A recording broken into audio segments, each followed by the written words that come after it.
Assalamualaikum warahmatullahi wabarakatuh. Perkenalkan, nama saya Salsa Bilanufa Hadatul Ais dengan NIM 6670190112.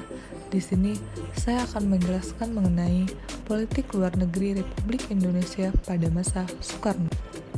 Pada masa era pemerintahan Soekarno, politik luar negeri Indonesia yaitu politik bebas aktif.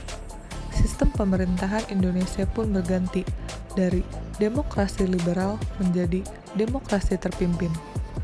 Pada 17 Agustus 1961, Soekarno memperkenalkan ajaran Resopim yang bertujuan memperkuat kedudukan Soekarno pada masa ini.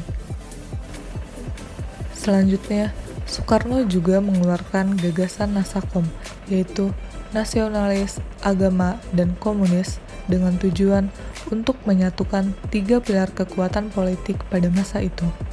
Selain itu, pada masa Soekarno, terdapat banyak sekali kebijakan-kebijakan, sikap pemerintah, dan penyimpangan-penyimpangan yang tidak sesuai dengan Pancasila dan Undang-Undang Dasar 1945. Berdasarkan hasil konferensi meja bundar pada tahun 1949, penyerahan Irian Barat dari Belanda ke Indonesia masih dipertangguhkan. Indonesia pun mulai melakukan berbagai macam upaya untuk melakukan pembebasan Irian Barat. Indonesia pun menempuh jalan diplomasi dan beberapa konfrontasi baik di bidang politik, ekonomi, maupun militer.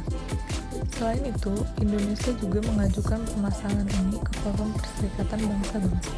Gayeng Malaysia berawal dari gagasan Perdana Menteri Malaysia yang diusulkan kepada Perdana Menteri Inggris untuk membentuk Federasi Malaysia yang meliputi beberapa wilayah. Pemerintah Indonesia menganggap pembentukan ini sebagai proyek neokolonialisme Inggris yang dapat membahayakan revolusi Indonesia.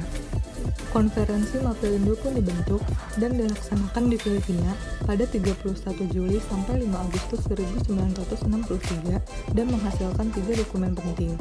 Akan tetapi, Malaysia melanggar hasil konferensi ini dan mendeklarasikan Federasi Malaysia secara sepihak pada 16 September 1963. Pada 17 September 1963, Indonesia memutuskan hubungan diplomatik dengan Malaysia yang kemudian disusul dengan pemutusan hubungan ekonomi pada 21 September 1963. Indonesia memulai konfrontasi dengan mengumumkan Dwi Komando Rakyat pada Mei 1964.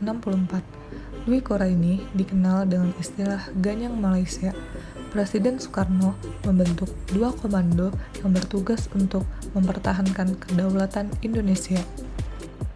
Indonesia dibagi menjadi dua kubu utama, yaitu NEVOS dan OLDEVOS. NEVOS atau New Emerging Forces berisikan kekuatan-kekuatan Orde Lama yang identik dengan imperialisme dan kolonialisme kokoh serta dominan.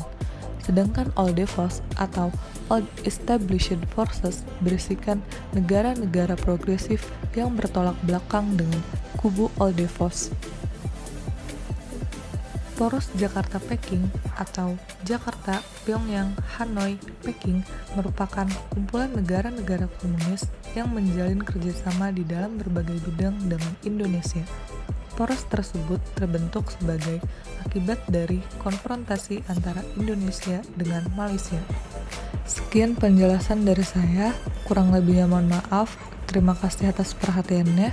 Wassalamualaikum warahmatullahi wabarakatuh.